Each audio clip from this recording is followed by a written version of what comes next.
গোশতের দোকানে গাভীকে সার বলে বিক্রি করা, কাপড়ের দোকানে বাংলাদেশি জামদানি শাড়িকে বা যে কোনো কাপড়কে পাকিস্তানি বা কাশ্মীরি শাড়ি বা কাশ্মীরি ড্রেস বলে বিক্রি করা, এই ধরনের প্রতারণা যেগুলো মানুষ বুঝে না।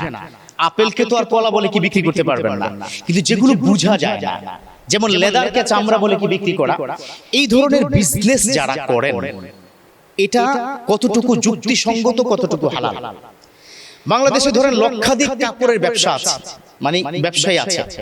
আপনি কি জানেন আপনি হালাল কথা বলে ইনকাম করার বহু মানুষ আছে, আপনি দেখবেন। যেমন যে ভাই এটা আমি এত দিয়ে কিনেছি, আরো কত ধরনের কি প্রতারণা। কসমও কাটে যে আমি 4000 টাকা দিয়ে আমার কিনা দাম, পাশের কি দোকানদার হাসে, কারণ সে তো জানে এটা কোড নম্বর কত। 4000 টাকা কিনা দাম, অতএব আমি কি করে আপনাকে 2500 টাকায় দেই। এই ধরনের মিথ্যা, এই ধরনের কার্যক্রম করলে আপনার শাস্তিটা কি আজকে শুনে নেন।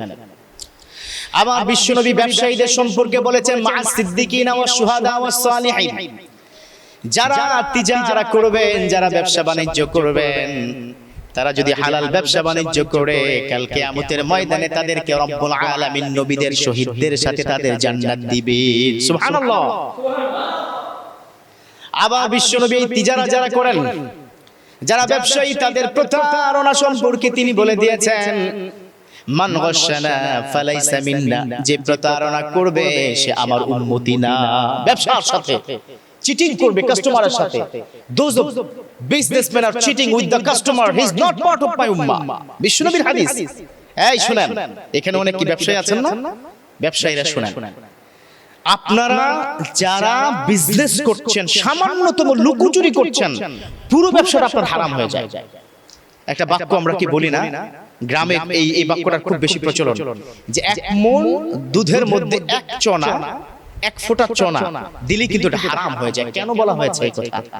কারণ ওই দুধটা ফেটে যাবে, আপনি যখনই সিদ্ধ করবেন ফেটে যাবে, নষ্ট হয়ে যাবে। যে ব্যক্তি ব্যবসার সাথে প্রতারণা করবে পালাইসা মিন্না, সে আমার উম্মত না। আর যে ব্যক্তি আমার উম্মত না, সে কোশ্চেন কালেও আল্লাহর জান্নাতে যেতে পারবে না, এমনকি জান্নাতে সুঘ্রাণও পাবে না। এবার কি ভাইবা দেখেন কি করবেন? ব্যবসা বাণিজ্য করবেন না কি করবেন ভাবেন, think more and more time.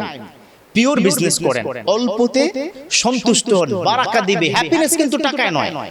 আমরা অনেকে ভুল ভাবি, কি করি, টাকা আছে খুব সুখে আছে। আপনি জানেন না বাংলাদেশে এরকম হাজার কোটি টাকার মালিক আছে কয়েকশো, যারা সকালবেলা 2টো পাতলা রুটি খায়, 1 বাটি সবজি খায়। আর এদেশে কৃষক আছে এরকম হাজার হাজার, যারা সকালবেলা ½ কেজি চালের ভাত খায়। তাহলে কে সুখী? ওই ব্যক্তি সুখী না, কারণ 2টো রুটি 1 বাটি সবজি খেয়ে তার হজম হয় না, তার সাথে আরো 10টা ওষুধ খাইতে হয়, অথচ হাজার কোটি টাকার মালিক। এই জন্য বলবো যে অল্পতে সন্তুষ্ট থাকেন। যারা ব্যবসায়ী প্লিজ এই প্রতারণা করবেন না। এই প্রতারণা আজকে আপনি আপনার সাথে করছেন, মানুষের সাথে না, কারণ এই প্রতারণা আপনাকে জাহান্নাম পর্যন্ত পৌঁছে দিবে। আল্লাহ পাক আমাদের ব্যবসায়ীদেরকে বুঝার, সুন্দর করে হালাল ইনকাম করার তৌফিক দান করুক, আমিন।